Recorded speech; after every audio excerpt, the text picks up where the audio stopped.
Assalamualaikum warahmatullahi wabarakatuh.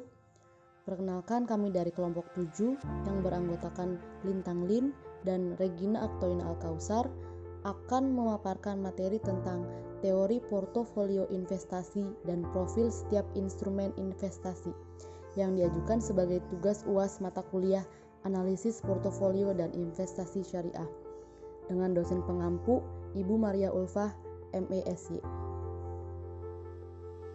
Baik, sekarang masuk ke materi saja ya. Apa sih teori portofolio itu? Teori portofolio dan analisis investasi erat kaitannya dengan istilah don't put all your eggs in one basket, yang artinya jangan letakkan telurmu dalam satu keranjang. Letakkanlah di beberapa keranjang. Mengapa demikian? Karena telur yang diletakkan dalam satu keranjang, apabila keranjangnya jatuh, maka semua telur yang ada di keranjang akan pecah. Namun, apabila telur yang diletakkan dalam beberapa keranjang, ketika keranjang yang satu jatuh, masih ada keranjang lain yang tidak akan jatuh, dan telur pun tidak akan pecah. Harry M. Markowitz lah yang mengenalkan istilah tersebut. Dia seorang ahli ekonomi dan bahkan sempat meraih Nobel Ekonomi. Markowitz menggunakan istilah telur untuk menggambarkan teori portofolio investasi. Dan di sini ada beberapa macam-macam instrumen investasi. Yang pertama itu investasi pada aset real. Yang kedua, investasi melalui pasar uang. Dan yang ketiga, investasi melalui pasar modal. Investasi pada aset real terdiri dari emas, tanah, dan properti. Investasi melalui pasar uang terdiri dari deposito, valuta asing atau falas, sertifikat Bank Indonesia, dan surat berharga. Sedangkan investasi melalui pasar modal terdiri dari obligasi, saham, dan reksadana. Investasi pada aset real. Contohnya itu ada emas, tanah, dan properti. Oke, kita akan bahas mengenai emas dulu. Emas merupakan salah satu aset real yang dianggap paling lancar dan cepat dijual. Investasi emas adalah jenis investasi yang dianggap paling aman karena merupakan aset real yang nilainya selalu naik dan jarang sekali mengalami penurunan.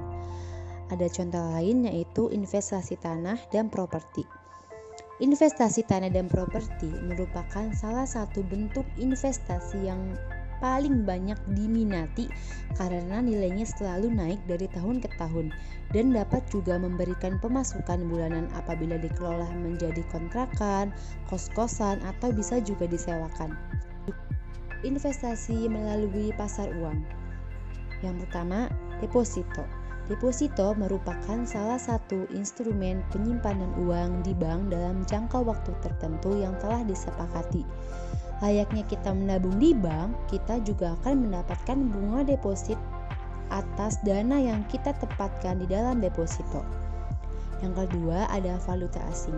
Ketika kita melakukan investasi di valuta asing, berarti kita melakukan jual beli antara mata uang negara yang satu dengan mata uang negara yang lainnya.